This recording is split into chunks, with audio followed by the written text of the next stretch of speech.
पीछे की रो में मेरे महिला मंडल बहनें बैठी है। मैं अक्सर ये बोलता हूँ कि उनके बिना कोई भी कार्यक्रम सक्सेसफुल नहीं हो सकता। और देखिए हर जगह पहुंच जाती है। मैं जोरदार तालियां चाहता हूँ, महिलाएं अपने लिए बजाएं और सब लोग महिलाओं के लिए बजाएं। जोरदार तालियां बजाएं। हर 5-6 पंचायत के बीच में एक छोटा स्टेडियम हो और बड़े शहरों में, कोटली में, मंडी में और जगह एक स्पोर्ट्स कॉम्प्लेक्स बने, जिससे कि हमारे बच्चे उधर प्रैक्टिस कर सके, एक इंटरनेशनल लेवल की प्रिपरेशन कर सके। एक बहुत बड़ी महामारी हमारे यहाँ आ गई है, जिससे हम लड़ नहीं पा रहे हैं, उससे बचाव नहीं कर पा रहे हैं, और मैं बहुत चिंतित हूँ। आपको जानकारी है वो क्या है? बच्चों आप बताओगे? जोर से बोलो, क्या है वो? नशा। गुड टच होता है जो आपके मम्मी पापा आपको टच करते हैं। गुड टच होता है जो आपकी लेडी टीचर आपको टच करती है। गुड टच वो होता है जो आपके दादा दादी टच करती है, या और फीमेल रिलेटिव्स है वो टच करती है, वो उसको गुड टच बोला जाता है। बैड टच क्या होता है? बैड टच वो होता है जो अनजान व्यक्ति अगर आपको टच करता है, वो बैड टच होता है। टीचर्स, पेरेंट्स, आप प्रयास करें कि बच्चों को स्कूल जाने के वक्त कैश ना दें। कोई चीज खाने के लिए, कुछ चीज खरीदने के लिए कैश ना दें। प्रिंसिपल साहब का धन्यवाद करना चाहता हूं कि उन्होंने मुझे मौका दिया कि मैं आप सब बच्चों से मिल सकूं, इधर के लोगों से मिल सकूं, तो मैं बहुत धन्यवाद देता हूं प्रिंसिपल साहब का। कुसुम जी, एसएमसी प्रधान, खेमचंद जी retired superintendent, Durga Singh ji retired DRDO, Hukamchand जी retired captain, Parmar Kumar ji retired captain, बीरी सिंह जी रिटायर्ड कैप्टन, चेतराम जी रिटायर्ड बीपीएम, इन सबका मैं धन्यवाद करता हूं। साथ में आप सब बच्चों का, आपके अभिभावकों का, इधर टीचर्स जो हैं, स्टाफ है, सबका मैं धन्यवाद करता हूं कि मुझे आज मौका मिला कि मैं आपसे बातचीत कर सकूं। हमारे यहाँ वो फैसिलिटीज नहीं है जिससे कि आप लोग ट्रेंड हो सकें। जैसे और भी लोगों ने ये बोला कि एक समय था, जैसे जो हमारे कंपेयर कर रहे हैं, इस पूरे प्रोग्राम का संचालन कर रहे हैं, उन्होंने भी बोला था पढ़ोगे लिखोगे बनोगे नवाब, खेलोगे कूदोगे बनोगे खराब। किसी समय में ये बात होती थी, लेकिन आज का समय बिल्कुल बदल चुका है। आज खेल कूदों का इतना महत्व है कि आप अपना करियर बना सकते हैं खेल कूदों में, और उतना धन अर्जित कर सकते हैं, उतना अपने क्षेत्र का नाम कर सकते हैं, अपने देश का नाम कर सकते हैं। आज के समय में जितनी पढ़ाई जरूरी है, उतने ही खेल कूद भी जरूरी है, और ये बहुत इंपॉर्टेंट है। अगर आप स्पोर्ट्स एक्टिविटी में रहते हैं तो फिजिकली फिटनेस रहता है, मेंटली आप काफी स्ट्रांग रहते हैं। और जो सबसे बड़ी बात है वो ये कि हमारे क्षेत्र के बच्चे इंटरनेशनल लेवल तक पहुंचे, ये हमारे पूरे क्षेत्र की ये बहुत बड़ी बात है। आपने अक्सर देखा होगा, अभी पैरा ओलंपिक्स चल रहे हैं, उसमें हमारे लोगों ने 1 स्वर्ण और 11 दूसरे मेडल जीते हैं। वो सिर्फ इसलिए हो पाता है कि हमारे पास फैसिलिटीज है, हमारे पास वो सब चीजें हैं जिसके कारण हम अपनी पूरी कोचिंग प्रॉपर ले पाते हैं, उस गेम को अच्छे से खेल पाते हैं और उसमें महारत हासिल कर पाते हैं। लेकिन मुझे ऐसा लगता है कि हमारे क्षेत्र में वो फैसिलिटीज नहीं है जो होनी चाहिए थी। आज देखिए यूपी, पंजाब, हरियाणा और जाने भारतवर्ष की कितनी स्टेट्स हैं, उधर से बच्चे जाते हैं और गोल्ड मेडल लेकर आते हैं ओलंपिक्स जैसे इंटरनेशनल गेम में। मेरा सोचना ये है कि हमारे जो बच्चे हैं वो पूरे भारतवर्ष में स्ट्रॉन्गेस्ट बच्चे हैं, बिकॉज हमारा जो ज्योग्राफिकली एटमॉस्फेयर है वो हमें ऑटोमेटिकली स्ट्रॉन्ग बना देता है। पैदल बहुत चलना पड़ता है, हार्ड वर्क बहुत करना पड़ता है, बच्चे स्कूल जाते हैं 2-2 किलोमीटर तक पैदल जाते हैं, वापस आते हैं, बहुत ही हार्ड वर्क। एक हम जो लोग जीते हैं जिंदगी, हिमाचल के लोग, पहाड़ी लोग जो है, बहुत ही टफ लाइफ जीते हैं। इसलिए हमारी शुरू से ही ऐसी एजुकेशन होती है, ऐसी फिटनेस होती है कि अगर हमें पूरी फैसिलिटीज मिले तो हम पूरी दुनिया को जीत सकते हैं।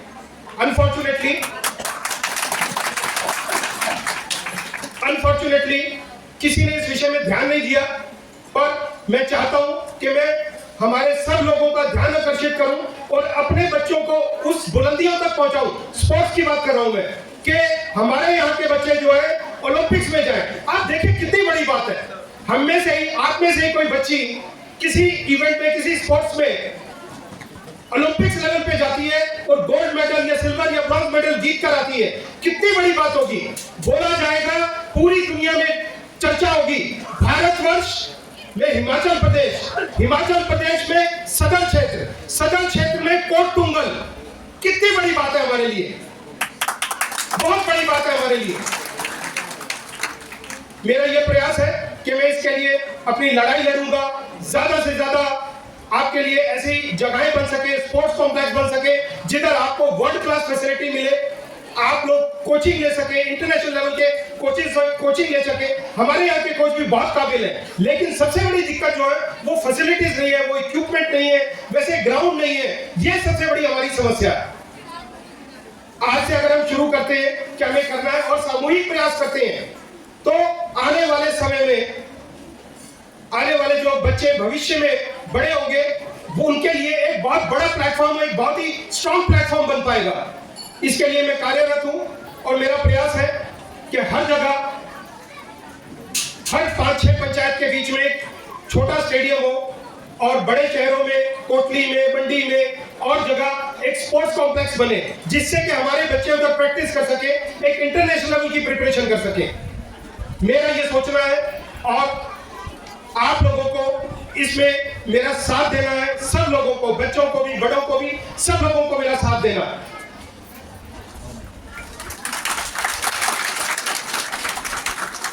मैं बच्चों आपसे एक बात बोलना चाहता हूं। मेरी पूरी एजुकेशन दिल्ली में हुई, मेरा बिजनेस भी दिल्ली में है। मैं अपने बारे में आपको बताना चाहता हूं। मैं आपके लिए कोई रोल मॉडल नहीं हूं, एक साधारण सा व्यक्ति हूं। मैं एक बार मेरे स्कूल में कुछ डिस्कशन चल रहा था, बच्चों का, टीचर्स का कंबाइंड डिस्कशन था। उसमें मुझे एक टीचर ने एक बात बोली जो मुझे आज भी याद है। ये बिल्कुल जरूरी नहीं है कि आपको सक्सेस के लिए 100 में से 90 नंबर लेकर आने हैं या 98 लेकर आने हैं या 70-80 लेकर आने हैं। ये कहीं नहीं लिखा है, बिल्कुल जरूरी नहीं है। आप इतिहास उठा के देख लीजिए, जितने भी कामयाब लोग हैं वो बिल्कुल मीडियोकर थे स्टडीज में, लेकिन उनको प्रैक्टिकल नॉलेज बहुत ज्यादा थी, इसलिए वो कामयाब हो पाया। मैं कहना चाहता हूं, सब पेरेंट्स से भी बोलना चाहता हूं, मैं बहुत दुखी होता हूं। आजकल होड़ लग गई है, 100 में से 99 आएंगे जब ही एडमिशन होगा। बच्चों पे इतना दबाव है, बहुत बुरी बात है। मेरा अपना सोचना ही है, मेरी एक ये इंडिविजुअल राय है, मैं किसी को नहीं बोल रहा हूं कि कोई गलत है या ठीक है, लेकिन मेरा अपना सोचना ये है कि मैंने बड़े शहरों में देखा है कितना दबाव होता है बच्चों पे। आप हमेशा एक ओवरऑल ग्रोथ पे ध्यान दें। एकेडमिकली ठीक है, जरूरी है, लेकिन उस रेस में ना जाए, उस रेस में अभिभावक, उनके पेरेंट्स उनको उस रेस में ना भेजें कि आपको तो 99% लेने। हर सब्जेक्ट को समझने की कोशिश करें, याद नहीं करें, समझें उसको, तो आप बेटर परफॉर्म कर पाएंगे। मैं आपको हमेशा चीज बोलता हूं, हमारे यहाँ सब बच्चों को जानकारी होगी, एक बहुत बड़ी महामारी हमारे यहाँ आ गई है जिससे हम लड़ नहीं पा रहे हैं, उससे बचाव नहीं कर पा रहे हैं, और मैं बहुत चिंतित हूं। आपको जानकारी है वो क्या है बच्चों, आप बताओगे? जोर से बोलो, क्या है वो? नशा। और नशे में भी ऐसा नशा जो आपका करियर तबाह कर देगा, आपकी जिंदगी तबाह कर देगा, आपके पूरे परिवार को तबाह कर देगा। आपको जानकारी है वो क्या है? मैं बताता हूं आपको, वो है ड्रग्स। ये एक ऐसी महामारी है, एक ऐसा राक्षस हमारे क्षेत्र में आ गया है, इस देव भूमि में आ गया है, जिससे हम लड़ नहीं पा रहे हैं, जिसको हम रोक नहीं पा रहे हैं, जिसको हम कम नहीं कर पा रहे हैं। बहुत चिंता है मुझे। आप बच्चियों की तो बहुत ज्यादा चिंता है। जो आपका एज ग्रुप है, उस एज ग्रुप में आपको बहुत स्ट्रांग होना पड़ेगा, बहुत ताकत लगेगी उस दुश्मन से लड़ने के लिए। आपको ध्यान होगा, हमारा, आप बहुत छोटे होंगे उस वक्त, हमारा युद्ध हुआ था पाकिस्तान से, कारगिल युद्ध। शायद आप में से कुछ बच्चों को जानकारी होगी जो ज्यादा एज के हैं। उसमें हमारे सोल्जर्स की पोजीशन जमीन पर थी और जो पाकिस्तान सोल्जर थे वो पहाड़ों पे बैठे हुए थे। और आप देखिए कितनी टफ थी हमारे लिए वो लड़ाई, लेकिन हिंदुस्तान वो लड़ाई जीता। वो सिर्फ इसलिए जीत पाया क्योंकि हमारी intelligence, Indian intelligence, army intelligence काम कर रही थी। उनको जानकारी थी कि हमारे दुश्मन की क्या ताकत है, क्या स्ट्रेटेजी है, वो कैसे लड़ेंगे, उनके पास किस तरह के हथियार है, दुश्मन के बारे में पूरी जानकारी जानकारी थी, इसलिए इंडिया उस बहुत ही टफ बैटल को जीत पाई। उसी तरह मैं आपको बताना चाहता हूं कि हमें ड्रग्स के बारे में जानकारी होनी चाहिए, कैसे हम इस ड्रग्स से लड़ सकते हैं। ये ध्यान रखें, अक्सर ये पैडलर्स, अक्सर ये सप्लायर्स जो है बच्चों के स्कूल के बाहर खड़े रहते हैं। आपकी छुट्टी के बाद ये लोग सक्रिय होते हैं। आप बहुत मासूम हैं, आपको प्रलोभन दिया जाएगा, लालच दिया जाएगा, लेकिन आपने किसी लालच में नहीं आना है।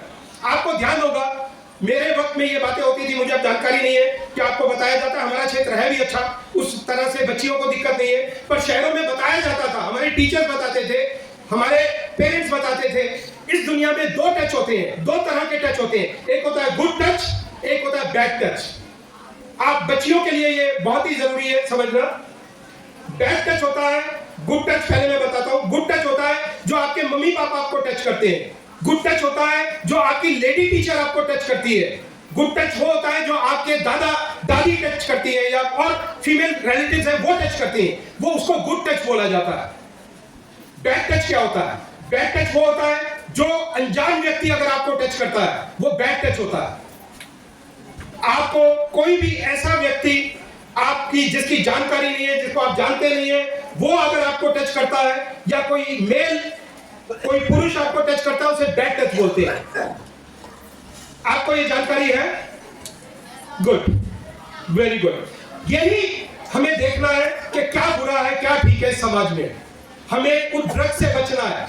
उस ड्रग्स को हमें बचना ही नहीं है, हमें अपने साथ वाले जो बच्चे हैं उनको भी एजुकेट करना है। यही नहीं है, आपकी जिम्मेदारी इधर ही खत्म नहीं होती है कि आपने खुद बचना है। आपका ये फर्ज भी है कि आप जानकारी दें बच्चों को, अपनी सोसाइटी में जानकारी दें कि ड्रग्स के क्या क्या परिणाम है। बच्चों, मैं आपको एक चीज बताना चाहता हूं। आज के समय में मैं काफी स्टडी करता हूं ड्रग्स के बारे में। ऐसे प्रोडक्ट आ चुके हैं, ऐसे ड्रग्स आ चुके हैं, अगर आपने उसका एक क्रिस्टल, एक दाना भी इनहेल कर लिया या टंग पे रख लिया, जीभ पे रख लिया, तो आप पूरी जिंदगी के लिए एडिक्शन में चले जाएंगे, एडिक्ट हो जाएंगे। और उसके बाद आपको जानकारी है क्या क्या होगा, क्या क्या यातनाएं भुगतनी पड़ेगी। हमारे यहाँ रिहैब सेंटर्स नहीं है, हिमाचल में रिहैब सेंटर्स नाम के, आपके इलाज के लिए कोई प्रावधान नहीं है। इसलिए हमें इलाज की तरफ नहीं, हमें प्रिकॉशंस लेनी है, हमें बचाव करना अपना, ये बहुत इंपॉर्टेंट। टीचर्स, पेरेंट्स, आप प्रयास करें कि बच्चों को स्कूल जाने के वक्त कैश ना दें। कोई चीज खाने के लिए, कुछ चीज खरीदने के लिए कैश ना दें, ये बहुत ज्यादा दिक्कत वाला काम है। अक्सर ये देखा गया है कि बच्चों को जब कैश मिलता है तब वो उस चीज का मिसयूज कर सकते हैं।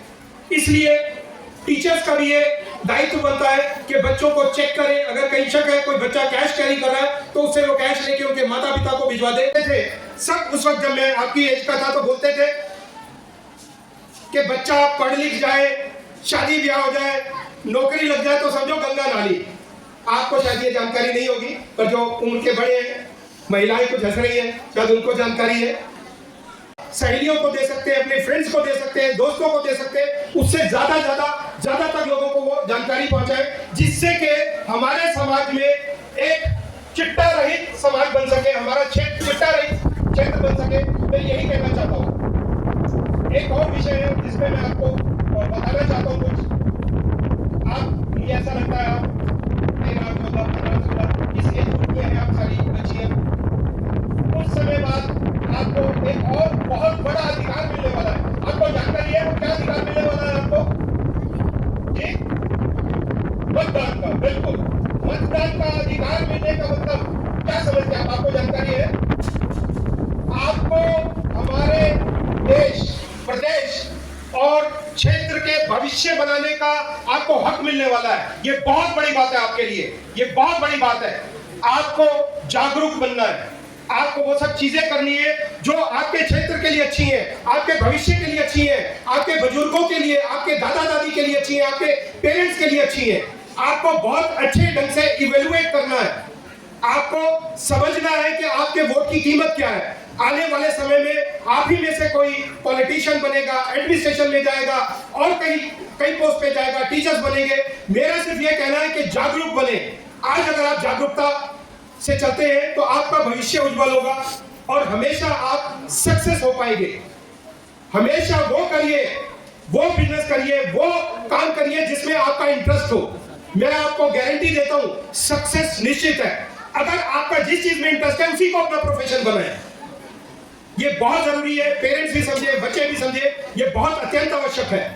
अंत में मैं बोलना चाहूंगा, पीछे की रो में मेरे महिला मंडल बहनें बैठी है, मैं अक्सर ये बोलता हूं कि उनके बिना कोई भी कार्यक्रम सक्सेसफुल नहीं हो सकता, और देखिए हर जगह पहुंच जाती है। मैं जोरदार तालियां चाहता हूं, महिलाएं अपने लिए बजाएं और सब लोग महिलाओं के लिए बजाएं, जोरदार तालियां बजाएं। हम बच्चों ये लड़ाई लड़ रहे हैं, इस लड़ाई में हमें कामयाब होना है। अंत में मैं एक गाना गाना चाहता हूँ, मेरी आवाज बिल्कुल अच्छी नहीं है, बहुत बुरा गाता हूँ, लेकिन दिल से गाता हूँ, और मैं चाहता हूँ कि आप सब लोग मेरे साथ गाएं और तालियां बजाएं, ठीक है? जोर से बोला करो। मुझे तो कोई बोल रहा था कि जो उधर बॉयज है वो ज्यादा तेज बोलते हैं, मैंने कहा नहीं, मुझे तो लगता है बच्चियां ज्यादा तेज बोलती हैं। कौन ज्यादा तेज बोलता है?